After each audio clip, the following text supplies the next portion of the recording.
बिस्मिल्लाहिर्रहमानिर्रहीम। अस्सलाम वालेकुम नाज़रीन। प्रोग्राम क्लिनिक ऑनलाइन के साथ आपका मेज़बान डॉक्टर शहजाद हसन मामूल हाज़िर खिदमत है। एक नए प्रोग्राम, एक नए मौजू और एक नए मेहमान के साथ। नाज़रीन, कल वर्ल्ड ब्लड डोनर डे था और कल हमने ब्लड डोनेशन पे जो है प्रोग्राम किया, तो बहुत फ़ीडबैक मिला और उन तमाम लोगों का जिनको खौफ था कि खून देने से इंसान कमज़ोर हो जाता है और फिर दोबारा खून कैसे बनेगा। कल जब बताया गया कि जिस दिन आप खून देते हैं एक दिन के अंदर वो खून आपका दोबारा वापस बन जाता है, तो आज बहुत सारे लोगों ने मुझे बताया फ़ोन करके कि हम ब्लड डोनेट करके अपने करीबी किसी ब्लड बैंक में या किसी हॉस्पिटल में, तो मैं बहुत शुक्रगुज़ार हूँ क्योंकि 16 लाख हमारे मुल्क में जो है खून जनरेट होता है डोनेशन के ज़रिए और हमारे यहाँ ज़रूरत है 27 लाख ब्लड पिंट्स के, एक जो खून की बोतल होती है, तो अब 11 लाख का शॉर्टेज है। और ये ज़रूरत है किन लोगों के लिए, ये छोटे मासूम बच्चे जिनको थैलेसीमिया होते हैं, 60-70 हज़ार बच्चे हैं जिनको हर महीने खून चाहिए होता है और उनकी ज़रूरत को हम कौन पूरा करेगा, हम और आप पूरा करेंगे। और सबसे बड़ी बात, खून देने से इंसान ना सिर्फ मज़ीद यंग हो जाता है, फ्रेश ब्लड आता है, बहुत सारी बीमारियों से भी बच जाता है और जिस्म की ज़कात है इसका आपको सवाब भी मिल जाता है। जहाँ जिस्म में खून की बात हो रही है तो अल्लाह ताला ने इस पूरे जिस्म को चलाने के लिए और बहुत सारे और भी फ्लूइड्स रखे हुए हैं, मुख्तलिफ़ केमिकल सब्सटेंसेस रखे हुए हैं, मुख्तलिफ़ लिक्विड जो है अगर सोर्सेज हैं, मुख्तलिफ़ जूसेस होते हैं, बहुत सारे जूसेस होते हैं और ये जूसेस काम में आते हैं हमारे डाइजेस्टिव सिस्टम में, हमारे खाने को हज़म करने के हवाले से।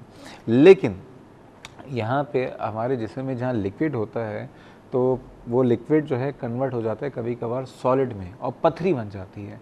और आज जिस हम पथरी की बात करेंगे वो है पित्ते की पथरी, जिसको हम गॉल स्टोन्स कहते हैं। अब सवाल ये पैदा होता है कि ये क्या है, ये जूसेस जो हैं वो क्यों होते हैं और ये कैसे कन्वर्ट हो जाते हैं एक सॉलिड को फॉर्म में और वो पूरा एक पत्थर बन जाते हैं। किन लोगों में ये पथरी होती है और अगर किसी को पथरी है, जैसे कि अमूमन बहुत सारे लोगों में पथरी पाई जाती है, तो उनमें क्या अलामतें होंगी उनमें क्या तकालीफ़ हो सकती हैं, क्या मुश्किलात हो सकती हैं और क्या अगर किसी को पथरी और जिसको कोई तकलीफ़ नहीं है, कोई दर्द नहीं है, तो उसके साथ वो क्या करना चाहिए, इसका इलाज क्या होता है, सारी बातें करेंगे। और जैसा कि आपको पता है कि इस वक्त हम बराह रास्त मौजूद हैं, आप भी शामिल हो सकते हैं अपने सवालात, अपने शुबात के ज़रिए। और नंबर है 35305778 और 35305779। कराची से बाहर के व्यूअर्स नंबर डायल करने से पहले डायल करें 021 और स्क्रीन पे आप नंबर देखते रहेंगे। आइए आज के मैं से तारुफ कराता हूँ इस प्रोग्राम की एक और जानी पहचानी शख्सियत। अक्सर व बेशतर आपने इनको प्रोग्राम में देखा है, कंसल्टेंट सर्जन हैं डॉक्टर मोहम्मद इकबाल साहब। डॉक्टर साहब जो है इनका ताल्लुक़ है जिना पोस्ट ग्रेजुएट मेडिकल हॉस्पिटल से। अस्सलाम वालेकुम। वालेकुम, कैसे हैं आप? अल्हम्दुलिल्लाह खैरियत से हैं। डॉक्टर साहब ये बताइए सबसे पहले, ये जो पित्ता है या गॉल ब्लैडर, ये होता कहाँ है और क्या काम होता है इसका? अच्छा, ये अगर आप इसकी एनाटमी को डिस्कस करेंगे तो इसमें ये जिगर के बिल्कुल नीचे, अब सवाल पैदा हो जाएगा जिगर का। हाँ, जिगर जो है वो पसलियों के नीचे, अच्छा, बिल्कुल ये जगह आप जरा राइट लोकेट कर साइड दीजिए। पे, हाँ, राइट साइड पे पसलियों के नीचे डायफ्राम आता है, जो डायफ्राम डिवाइड करता है यानी दोनों मेजर पोर्शन बॉडी के, थॉरेक्स को यानी सीने को और पेट से उसके बिल्कुल नीचे जिगर होता है और जिगर के बिल्कुल साथ जुड़ा हुआ ये गॉल ब्लैडर होता है।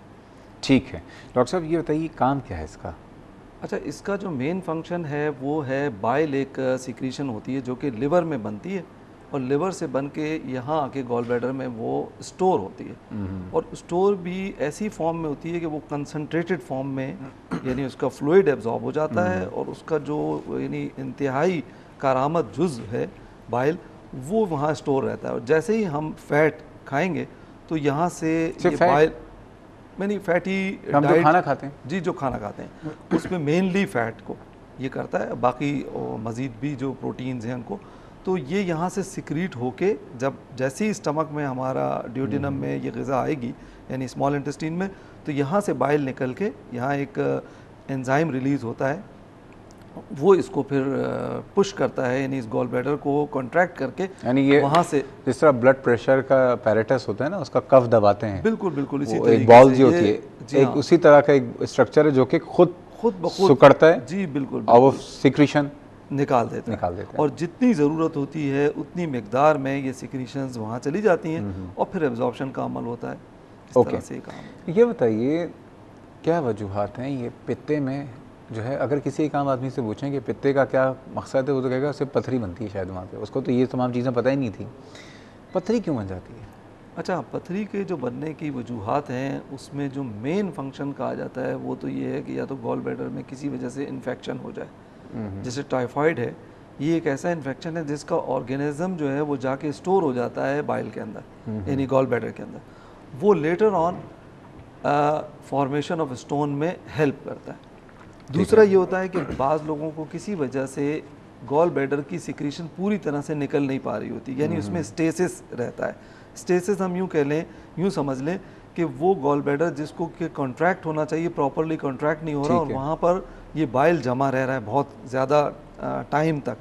तो जब वो चीज़ रुकी रहेगी तो वहाँ पे भी स्टोन बनने के चांसेस ज़्यादा हो जाएंगे। और ये आम तौर पर हमने देखा है कि ख़वातीन जिनमें कि मल्टीपल प्रेगनेंसीज हो रही होती हैं, या जो ख़वातीन जो मोटापे का शिकार होती हैं, उनमें जो है, क्योंकि उनके अंदर देखा गया है जो ख़वातीन जिनकी के प्रेगनेंसी होती है उनके अंदर एक हार्मोन रिलीज़ होता है प्रोजेस्टेरोन। उसका फंक्शन ही ये है कि हर ऑर्गन को रिलैक्स कर दे, तो वो गॉल ब्लैडर को भी टू सम एक्सटेंट इतना रिलैक्स कर देता है कि वहाँ से बाइल पूरी तरह से निकल नहीं रहा होता, या वो रिलैक्स रह रहा होता है, जिसकी वजह से स्टोन फॉर्मेशन रह रही होती है। अच्छा, अब ये मैं एक सवाल पूछूंगा, लेकिन इसका जवाब देंगी कॉल के बाद, कि आपने कहा प्रेगनेंसी, क्योंकि हमारे यहाँ तो ज़ाहिर बात है कि ख़वातीन हैं जो शादीशुदा ख़वातीन हैं, प्रेगनेंसीज भी होती हैं, तो क्या हर खातून को स्टोन हो सकता है? लेकिन उससे पहले कॉलर हैं अहसन साहब हमारे साथ। अस्सलाम वालेकुम अहसन साहब। वालेकुम अस्सलाम सर। कैसे हैं आप? ठीक हैं? अल्लाह का शुक्र है जनाब।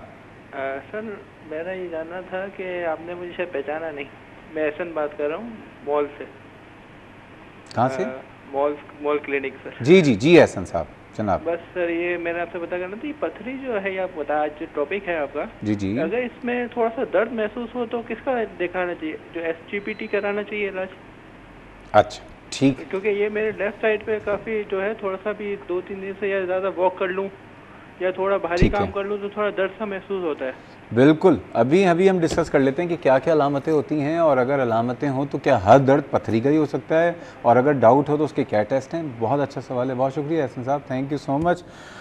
डॉक्टर साहब ये बताइए, ख़वातीन का आपने कहा कि प्रेगनेंसी एक रीज़न है, एक रीज़न है, तो क्या हर खातून के अंदर स्टोन बन सकता है? नहीं, ऐसा नहीं है। देखें, बहुत सी चीज़ें जो होती हैं ना, वो तो इस्टेब्लिश, ये तो एक स्टडीज़ हैं, जिन लोगों में देखा गया कि गॉल ब्लैडर स्टोन ज़्यादा बने और उनमें स्टडी किया गया तो उनमें ये भी एक फैक्टर मिला, ये भी एक फैक्टर है।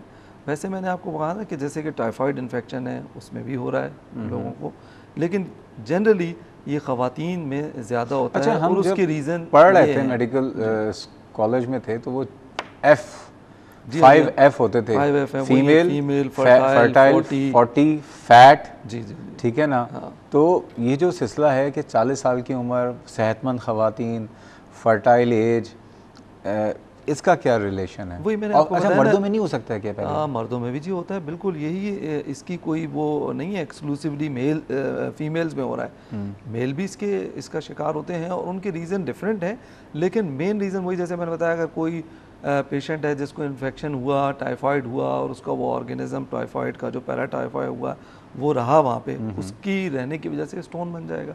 तो मेल में भी गॉल स्टोन्स होते हैं, लेकिन देखिए फीमेल के जो है ना, ये नॉन रीज़न हैं, लेकिन ऐसा नहीं है कि तमाम की तमाम फीमेल जो हैं वो इस एज में और जो ओबीस हों या मोटापे का शिकार हों और उनकी मल्टीपल प्रेगनेंसी, उन सबकी सबको होगा, नहीं, ऐसा नहीं है, ऐसा बिल्कुल भी नहीं है।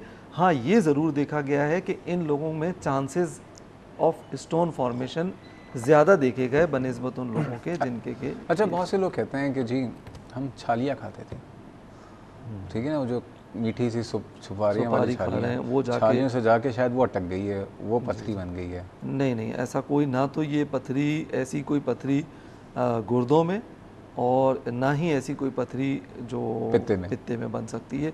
उसके रीज़न बिल्कुल डिफरेंट है।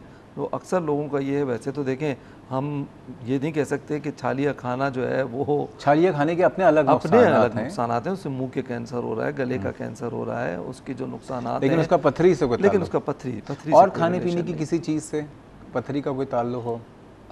ये पित्ते की पथरी? जी जी, हाँ, उसमें यही है कि देखें, अगर खाने का तो खैर एज सच जो भी खाना खा रहे हैं वो, लेकिन कोलेस्ट्रॉल अगर ज़्यादा खाया जाए तो उसके भी चांसेस हैं, बिकॉज इसके स्टोन भी डिफरेंट होते हैं। तो कोलेस्ट्रॉल स्टोन का देखा गया है कि उसका फैट का जो मेटाबॉलिज्म है उसका अगर प्रॉब्लम हो किसी को, और उसका मोटापा भी है और वो फैट भी ज़्यादा ले रहा है, तो जाहिर है उसमें चांसेस ऑफ कोलेस्ट्रॉल स्टोन बन सकते हैं। यानी मोटापा जो है खुद इटसेल्फ एक बहुत बड़ा कॉज हो सकता है। बिल्कुल बिल्कुल वो है। अच्छा, मोटापा है। किस उम्र के लोग इससे मुतासर हो रहे होते हैं?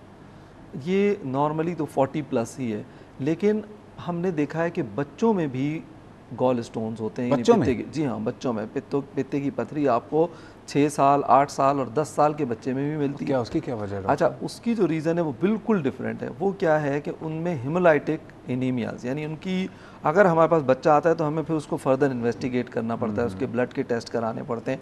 उसमें ये देखना होता है कि कहीं ऐसा तो नहीं उनके ब्लड की कोई स्ट्रक्चरल डिफॉर्मिटी, यानी उनके ब्लड में जो हीमोग्लोबिन होता है उसकी शेप डिफरेंट होती है बाज़ लोगों की, जैसे स्पीरोसाइटोसिस है या सिकल सेल है, ये डिफरेंट किस्म की यानी प्रॉब्लम्स हैं जो ब्लड की होती हैं।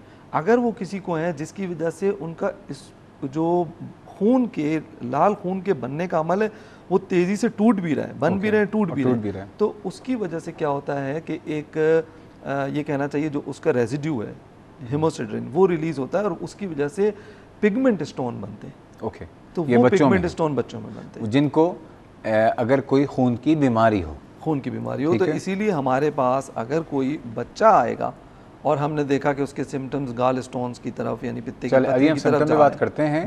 नाजरीन, बात करेंगे कि क्या क्या अलामतें होती हैं, किस तरह से पता चल सकता है, जिसम में किस तरह की तकलीफ़ हो, दर्द हो, तो उससे आइडिया हो सकता है कि आपको गॉल स्टोन हो सकता है, या ऐसा भी हो सकता है कि आपको कोई दर्द ना हो, गॉल स्टोन मौजूद हो या पित्ते की पथरी मौजूद हो। मज़ीद बातें करेंगे, जा रहे हैं छोटे से ब्रेक पे, हमारे साथ रहिएगा।